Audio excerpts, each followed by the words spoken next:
হামলা তোলাবাজি দুষ্কৃতী দৌড়াতে বারবার শিরোনামে একটা জেলা মালদা। এবার কালিয়াচকের ভাইরাল একটা ছবি ঘিরে ব্যাপক শোরগোল। পিস্তল হাতে দাপাদাপি করে বেড়াচ্ছেন বেলাগাম দুষ্কৃতী, রাজ চলছে এবং দোকানে বাজারে অস্ত্র উঁচিয়ে চলছে তোলাবাজি আর হুমকিও দেওয়া চলছে। ভাইরাল হয়েছে একটা ভিডিও, যাদের দেখা গিয়েছে তারা কারা, কাদের মদতে এত দুঃসাহস এদের, দেখুন।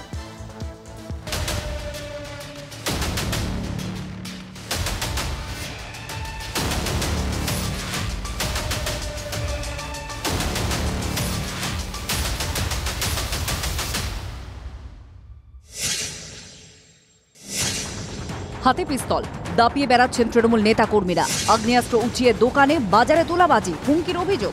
মালদার কালিয়াচকের এই ভাইরাল ভিডিও ঘিরে তোলপাড়।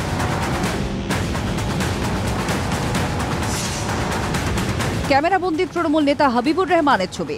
আগ্নেয়াস্ত্র হাতে যাঁদের ছবি সিসিটিভিতে ধরা পড়েছে তাঁরা সকলেই কালিয়াচক ১ নম্বর ব্লকের তৃণমূল সভাপতি সারিউল শেখের ঘনিষ্ঠ বলে স্থানীয় সূত্রের দাবি। তোলাবাজির প্রতিবাদ করায় স্থানীয়দের বাড়ি ভাঙচুর, প্রতিবাদীদের হুমকিরও অভিযোগ উঠেছে শাসক নেতার দলবলের বিরুদ্ধে। হাবিবুর আর ব্লক প্রেসিডেন্ট মানে করে দিয়ে পুলিশ সবসময় ঢুকিয়ে দিয়ে ভাঙচুর করাচ্ছে, ধর্ষণ করার ধমকি দিচ্ছে, বাড়িতে ছেলেগুলো থাকতে পারছে না। ওরা হাবিবুররা করছে, ব্লক প্রেসিডেন্ট করাচ্ছে। ওরা প্রশাসন দেখছে, আমার নামে অভিযোগটা এর আগেও বলছে, একটা গল্প হয়েছিল, কোনো ঝামেলা হয়নি, হয়েছিল। তোলাবাজি, এলাকা দখল, বিরুদ্ধ গোষ্ঠীর ওপরে হামলা। কালিয়াচক ১ নম্বর ব্লকে তৃণমূল সভাপতি সারিউল শেখের বিরুদ্ধে বারবার অভিযোগের আঙুল উঠেছে, কিন্তু তারপরেও তাঁর বিরুদ্ধে কোনো পদক্ষেপ করেনি পুলিশ। দলের ব্লক সভাপতির বিরুদ্ধে সরব হয়েছেন স্থানীয় তৃণমূল বিধায়ক। কালিয়াচক ১ নম্বর ব্লকের তৃণমূলের যে ব্লক সভাপতি রয়েছে তার বিরুদ্ধেও তৃণমূলের একটি বড় অংশ ইতিমধ্যেই সরব হয়ে অভিযোগ জানিয়েছে রাজ্য নেতৃত্বের কাছেও। আর এই ঘটনা নিয়েই তৃণমূলের গোষ্ঠীদ্বন্দ্ব তুমুল হয়ে উঠেছে। ওকে চেঞ্জ করার জন্য দলগত বিষয় কিছু নয়, এটা দেখো government knows many things about him, কাজে তা সত্ত্বেও আছে, এটা for reasons not known to us. শাসক দলের ব্লক সভাপতি ঘনিষ্ঠদের দাদাগিরির শিকার অনেক তৃণমূল কর্মী, ক্ষোভে ফুঁসছেন স্থানীয়রাও। পুলিশ সুপার এবং তৃণমূলের রাজ্য নেতৃত্বের কাছে নালিশ ঠুকেছেন তারা। এইসব গ্রুপের লড়াইকে দলের মধ্যে ব্যবহার করা হচ্ছে এবং যারা এইসব দলকে নিয়ে মেলাইন করছেন তাদের বিরুদ্ধে দল এবং প্রশাসন উপযুক্ত ব্যবস্থা নেবে। আগ্নেয়াস্ত্রই হচ্ছে একমাত্র তাদের পাড়ের তরি। তৃণমূল কংগ্রেসের একেবারে ছোট থেকে বড় পর্যন্ত সবাই গুন্ডা নিয়ে তারা হচ্ছে রাজনীতি করে এবং গুন্ডাদেরকেই তারা প্রাধান্য দেয়।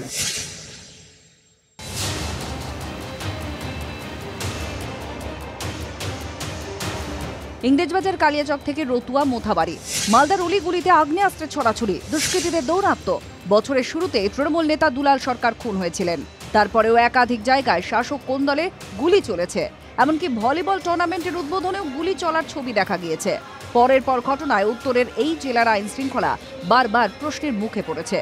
মালদা থেকে শুভতোষ ভট্টাচার্যের রিপোর্ট, TV9 বাংলা। আইন শৃঙ্খলার অবনতির কারণ দেখিয়ে নন্দীগ্রামের কালীচরণপুর সমবায় সমিতির ভোট স্থগিত করে দেয় প্রশাসন। একটা হুমকির অডিও ক্লিপ সামনে আসে। প্রার্থী এবং ভোটারদের ভয় দেখানোর অভিযোগ তুলছে তৃণমূল কংগ্রেস। ভোটে হেরে যাওয়ার ভয়ে পুলিশকে দিয়ে ভোট বন্ধ করিয়েছে তৃণমূল, পাল্টায় দাবি এখন বিজেপির। কালীচরণপুর সমবায় সমিতির মোট আসন সংখ্যা 12। তৃণমূল কংগ্রেস আর বিজেপি উভয় 12টি আসনে এবং CPIM 6টি আসনে মনোনয়ন দাখিল করেছিল। পরবর্তীতে তৃণমূল কংগ্রেস আর CPM এর একজন করে প্রার্থী প্রত্যাহার করে নেয় মনোনয়ন। তৃণমূলের অভিযোগ, ভয় দেখানো হয়েছে যারা প্রত্যাহার করেছে মনোনয়ন। আজ ভোট হওয়ার কথা থাকলেও আইন শৃঙ্খলা অবনতির কারণ দেখিয়ে নির্বাচন স্থগিত করে দেয় ব্লক প্রশাসন। নমিনেশন প্রত্যাহারের দিন ওই সাউথখালী এলাকারই বিজেপি আশ্রিত দুষ্কৃতী তথা বিজেপির নেতা রতন কর, ওই এলাকার আরও কয়েকজন আছে অমর কর, বেশ কয়েকজন, তারা আমাদের সাউথখালী চর নির্বাচন ক্ষেত্রের প্রার্থী অমিয় সাঁতরাকে ফোন করে হুমকি দেয়। তাকে বলে যে নমিনেশন প্রত্যাহার না করলে তাকে মেরে ফেলা হবে, তার বাড়ি এবং দোকান ভাঙা হবে, অগ্নিসংযোগ করা হবে। বিষয়টা সম্পূর্ণ ভিত্তিহীন ঘটনা, কারণ নির্বাচনটা হলে ভারতীয় জনতা পার্টি জয়লাভ করবে এটা নিশ্চিত জেনে ভয়ে সন্ত্রস্ত হয়ে তৃণমূল কংগ্রেস পুলিশকে লাগিয়ে এই নির্বাচনটাকে বন্ধ করেছে, যেখানে পর্যাপ্ত পরিমাণে পুলিশ নেই বলে নোটিশ করে বন্ধ করেছে। কারণ সাধারণ মানুষকে এই যে ভোটটা হয়নি সেটা কি করে জবাব দেবে তৃণমূল কংগ্রেস? ভিত্তিহীন এবং মিথ্যা এই সমস্ত কথা বলে এই নির্বাচনটাকে বাতিল করেছে। ছাপ্পা ভোটের অভিযোগ আর দফায় দফায় অশান্তি। শেষ পর্যন্ত কোন্নগরের নবগ্রাম পিপলস কোঅপারেটিভ লিমিটেড সমবায় 56টি আসনেই জয় হলো তৃণমূল কংগ্রেসের। রিগিং করে জিতেছে, তারই প্রতিবাদ করা হয়েছিল, এই দাবি এখন সিপিএম এর। অস্বীকার করে পাল্টা কটাক্ষ ছুড়ে দিয়েছে তৃণমূল।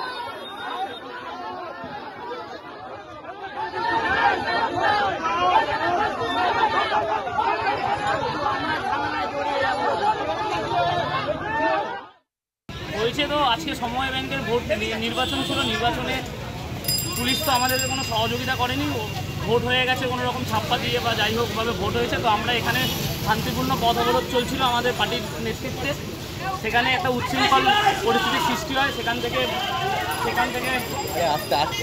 বিরোধী দলের লোকজন আসে এবং আমাদের উপর আক্রমণ করে। সকাল থেকেই সময় ব্যাংকের নির্বাচনকে কেন্দ্র করে সমস্ত জায়গায় সমস্ত স্কুলের অভ্যন্তরে বুথ জাম, তৃণমূলের দাদাগিরি, সকাল থেকে আক্রমণ, আমাদের কমরেডদের ওপর আক্রমণ, আমার নিজের ওপর আক্রমণ। সকালবেলা নবগ্রাম বিদ্যাপীঠের গেটে সার্বিকভাবে গোটাটা একটা অগণতান্ত্রিক পদ্ধতিতে নির্বাচন হচ্ছে।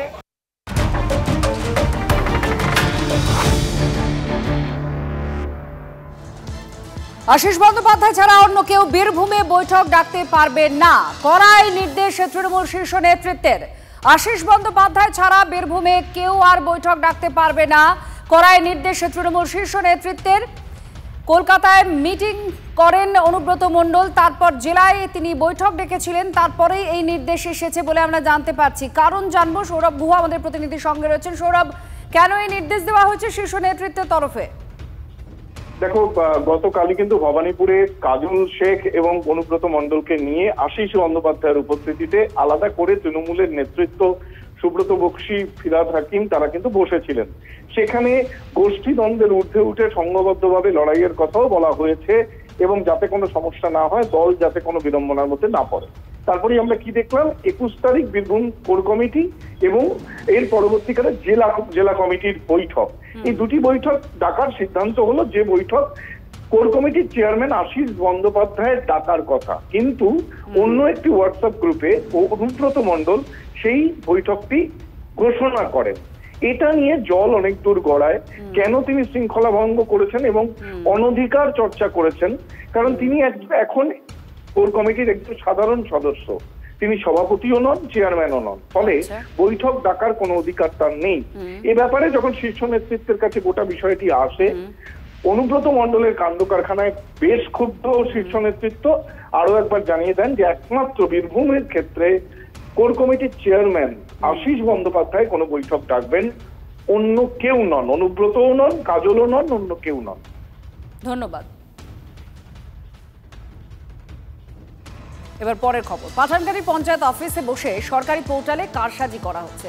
টিভি9 বাংলার খবর দেখায়, আর সেই খবরের জের এবার রাজ্যের পঞ্চায়েত দপ্তরকে সতর্ক করে চিঠি দিয়েছে লালবাজার। জন্ম মৃত্যু শংসাপত্রের সরকারি পোর্টালের সিকিউরিটি আরো জোরদার করতে হবে, এই মর্মেই চিঠি দিতে চলেছে কলকাতা পুলিশ। ওটিপি দিয়ে ফোন নাম্বার বদল হলেই যাতে নোটিফিকেশন আসে, এমনই কিছু করা দরকার বলে মনে করছে লালবাজার। পঞ্চায়েত প্রধানের নাম্বারের বদলে নিজের নম্বর ব্যবহার করে দিনের পর দিন বার্থ সার্টিফিকেট বানিয়ে গেছে ধৃত চুক্তিভিত্তিক কর্মী গৌতম সর্দার। শুধুমাত্র পঞ্চায়েত প্রধানই ব্যবহার করতে পারেন, অথবা ফোন নাম্বার বদলালে যাতে পঞ্চায়েত প্রধানের কাছে সেই নোটিফিকেশন যায়, সেরকম কিছু করার দরকার বলে মনে করছেন গোয়েন্দারা। আর সূত্রের খবর, এমনই কিছু জোরালো সিকিউরিটি সিস্টেম করে পোর্টাল আপডেট করার আবেদন করা হবে লালবাজারের তরফে। গোসাবার পাঠানকালী পঞ্চায়েত প্রধানকেও চিঠি কলকাতা পুলিশের, ভুয়ো বার্থ সার্টিফিকেট বাতিল করার আবেদন করা হয়েছে।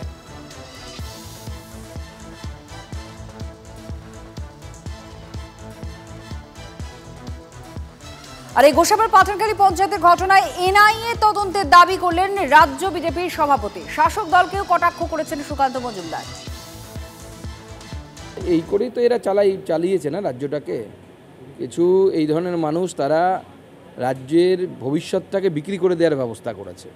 এদের ধরে এনআইএ তদন্ত হওয়া উচিত এবং উপযুক্ত জায়গায় পৌঁছানো উচিত। সবার আগে ওই 3.5 কোটি টাকা ক্রোক করা উচিত, যেন এই পাপ করে যে টাকা সে রোজগার করেছে এই টাকার ভাগ যেন তার পরিবারের কেউ না পায়, স্বাদ যেন পরিবারের কেউ কোনো না পায়।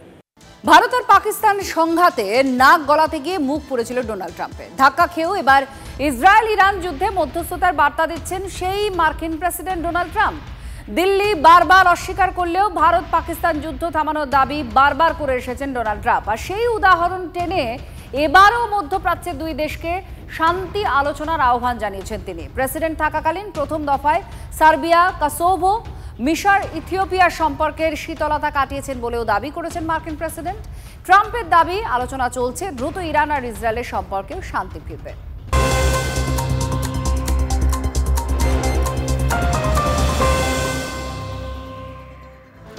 এবার বিতর্কের কেন্দ্রে অভিনেত্রী পূজা বন্দ্যোপাধ্যায়। দিন দুই আগেই সোশ্যাল মিডিয়ায় লাইভ করেন অভিনেত্রী। স্বামী কুণাল ভার্মাকে সঙ্গে নিয়ে লাইভে পূজা বলেন যে তিনি মুম্বাইয়ে গিয়ে প্রতারিত হয়েছেন, সর্বশান্ত হয়ে গেছেন। আর গতকাল পূজার বিরুদ্ধে অভিযোগ এনেছেন একজন প্রযোজক, যে সে অভিযোগ নয়, একেবারে অপহরণের অভিযোগ। গোয়ায় প্রযোজককে অপহরণ করে মোটা অঙ্কের টাকা আদায়ের অভিযোগ করা হচ্ছে। অভিনেত্রী পূজা এবং তার স্বামীর বিরুদ্ধে এফআইআরও দায়ের হয়েছে। সব লেনদেনের রসিদও আছে তার কাছে, এমনটাই দাবি ওই প্রযোজকের স্ত্রীর। তাড়াতাড়ি সত্য সামনে আসবে, TV9 বাংলাকে জানিয়েছেন অভিনেত্রী পূজা বন্দ্যোপাধ্যায়। এই পুরো ঘটনাটার একটাই ম্যাটার হচ্ছে যে আমি গোয়াতে থাকাকালীন 31 তারিখ আমাকে রাস্তার থেকে ডিউরিং আমি একটা গাড়ি ওখানে রেন্টেড কার চালাচ্ছিলাম, কারণ গোয়ায় ওলা উবার নেই, তো রেন্টেড কার চালানোর সময় একটা কালো জাগুয়ার এসে আমার রাস্তাকে মানে আমার গাড়িকে ওভারটেক করে আমাকে আটকে দাঁড়ায় এবং একজন নামে এবং তারপরে পূজাও ওই গাড়ির থেকে নেমে আসে। আমাকে ওরা বলে ওই গাড়িতে বসতে, তো যেহেতু পূজাকে আমি দেখি আমি ওই গাড়িতে বসি গিয়ে এবং ওরা চালিয়ে আমাকে একটা জায়গায় নিয়ে যায়। আমার গাড়িটা অন্য লোক অবভিয়াসলি চালিয়েছেন। আমাকে ভয় দেখানো, আমাকে গায়ে হাত তোলা, আমার থেকে সেই মুহূর্তেই একটা টাকা দিতে হবে এরকম একটা ডিমান্ড করা, আমার সমস্ত ফোন নিয়ে তার সমস্ত ডেটা পড়ে পড়ে সেগুলোকে নিয়ে ভয় দেখানো, সেগুলোকে নিয়ে যা তা কথা বলা। টিউসডে টাকা ট্রান্সফার ব্যাংক থেকেও হয়েছে, কিছুটা টাকা এখানে দেয়া হয়েছে, এফআইআর হয়েছে। এফআইআর এর এগেইনস্টে নিশ্চয়ই পুলিশ তার ইনভেস্টিগেশন করবে। রাজা হত্যাকাণ্ডে তদন্তে এবার গতি বাড়াচ্ছে পুলিশ। শীঘ্রই সোনাম আর রাজকে মুখোমুখি বসিয়ে জেরার সম্ভাবনা তৈরি হয়েছে। ধৃত 5 জনকে একসঙ্গে বসিয়েও জেরা করতে পারে পুলিশ। সোনাম সহ বাকিদের নিয়ে ঘটনার পুনর্নির্মাণেরও পরিকল্পনা রয়েছে মেঘালয় পুলিশের। এই মুহূর্তে সোনামের ঠিকানা মেঘালয় পুলিশের লকআপের 10/10 একটা সেলে। প্রতিদিন পুলিশের 8 থেকে 10 ঘন্টা জেরার মুখে পড়তে হচ্ছে সোনামকে। ধৃত 5 জনকে রাখা হয়েছে আলাদা আলাদা সেলে, বিশেষ করে সোনামকে রাখা হয়েছে আলাদা জায়গায়। সোনামের লকআপ রয়েছে গ্রাউন্ড ফ্লোরে, বাকিরা আছেন ফার্স্ট ফ্লোরে। সোনামের গতিবিধিতে নজর রাখছে পুলিশ সিসিটিভির মাধ্যমে জেলের ভেতরেও। আপাতত 8 দিনের পুলিশ হেফাজতে রয়েছে সোনাম।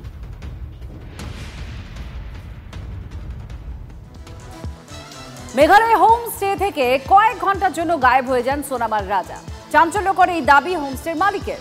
চেক ইন করার পরেই কয়েক ঘন্টার মধ্যে উধাও হয়ে গিয়েছিলেন দুজনে।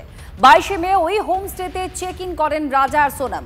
হোমস্টের মালিকের কথায় সোনাম রাজা বেরিয়ে গিয়েছিলেন গাইড ছাড়াই। পরের দিন ভোরে হোমস্টে মালিককে ঘুম থেকে ডেকে তোলেন দম্পতি। ঘুম থেকে ডেকে তুলে চেক আউট করতে চান সোনাম আর রাজা।